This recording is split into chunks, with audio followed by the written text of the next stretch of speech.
Hello chers élèves, nous allons voir dans cette vidéo une première méthode pour arriver à résoudre un système. Alors cette méthode, elle s'appelle la méthode par substitution. Vous comprendrez quand on aura terminé pourquoi on peut l'appeler comme ça. Alors je vous conseille, comme c'est un petit peu nouveau, qu'il y a quelques petits calculs qu'on va faire, je vous conseille de prendre une feuille, de prendre un crayon et de faire les calculs en même temps que moi. Et si à un moment donné il y a une étape que vous comprenez pas, vous écrivez voilà, je me suis arrêté à cette étape-là, comme ça, eh bien moi je pourrais vous expliquer précisément les choses quand on se verra. Donc faites pause, prenez un crayon, prenez un stylo et faites les choses petit à petit avec moi. Alors première, donc on a ce système x plus 2y égale 7 et puis 2x plus 3y égale 11. Alors pour résoudre ce système, il y a plusieurs étapes à franchir. Premièrement, exprimer une des inconnues en fonction de l'autre dans l'une des équations. Alors, qu'est-ce que ça veut dire? Exprimer une des inconnues en fonction de l'autre dans l'une des équations. Alors, moi je vais prendre l'équation numéro 1. Vous comprendrez après pourquoi je prendrai celle-là. On aura l'occasion de l'expliquer davantage en cours. Alors, je veux exprimer à travers cette première équation x en fonction de y. Donc, si je prends cette équation-là, on peut dire que x, c'est égal à 7 moins 2y. Là, on fait passer le 2y de l'autre côté. Alors ensuite, là, ici, je remarque la même deuxième équation. Voilà. Après, je continue à calculer avec mon système.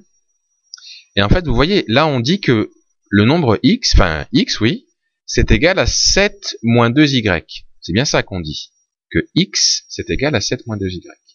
Eh bien, ce que je vais faire, c'est que dans la deuxième équation, au lieu de marquer mon x ici, au lieu de le marquer, je vais marquer 7 moins 2y, puisque je sais que x, il est égal à 7 moins 2y. Alors, je le fais, x est égal à 7 moins 2y, et 2, alors au lieu de marquer x, je marque plutôt 7 moins 2y, puisque c'est pareil. 7 moins 2y plus 3y égale 11. Alors vous allez me dire, mais pourquoi on fait ça? C'est parce que si vous regardez la deuxième équation du coup, j'ai combien d'inconnus? J'ai plus de x, j'ai juste des y. Et une équation du premier degré à une inconnue, on sait la résoudre. Donc ça veut dire que grâce à ce petit système, à ce petit changement, quand j'ai remplacé x par 7 moins 2y, du coup je vais être capable de trouver y. Et puis une fois que j'aurai y, vous allez voir qu'on va pouvoir trouver x. Donc en fait là, c'est la deuxième méthode. Donc moi je marque petit 1, petit 2 pour que vous puissiez vous repérer par rapport au cours. Voilà, ça correspond au petit 2. Mais vous n'aurez pas à le faire dans les exercices, à écrire petit 1, petit 2. Vous écrirez juste les systèmes. Alors je continue avec le troisième point.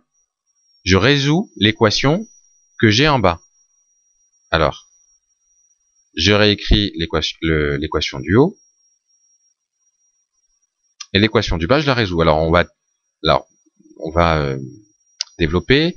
Là, ça nous fait 2 fois 7, donc 14, moins 2 fois 2y, c'est-à-dire 4y. J'ai utilisé la distributivité, je calcule. Plus 3y, ça c'est égal à 11.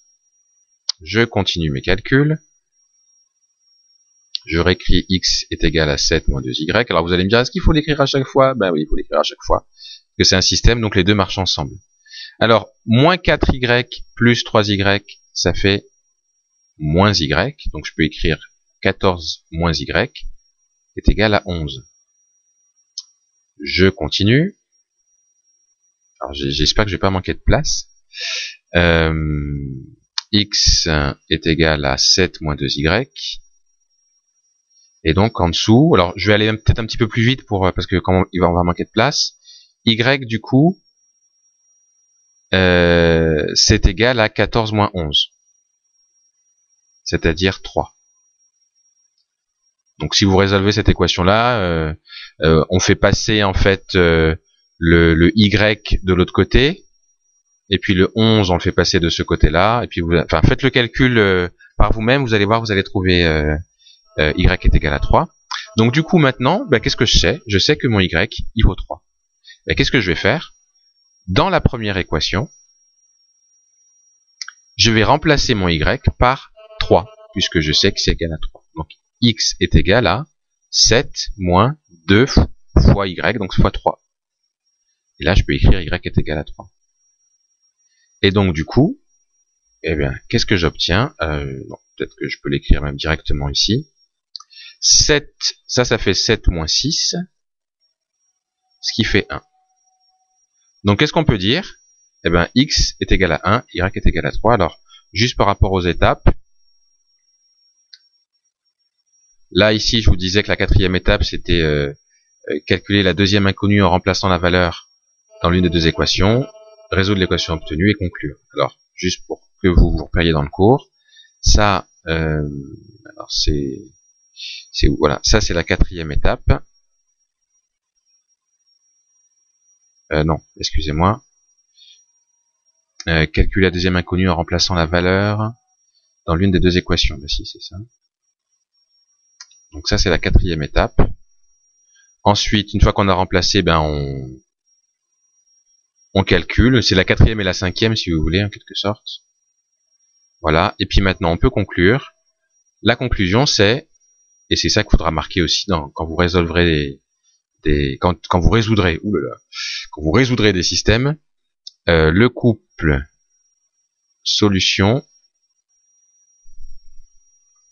c'est plutôt le couple 1, 3, donc on met toujours le x d'abord, le y après, est solution du système.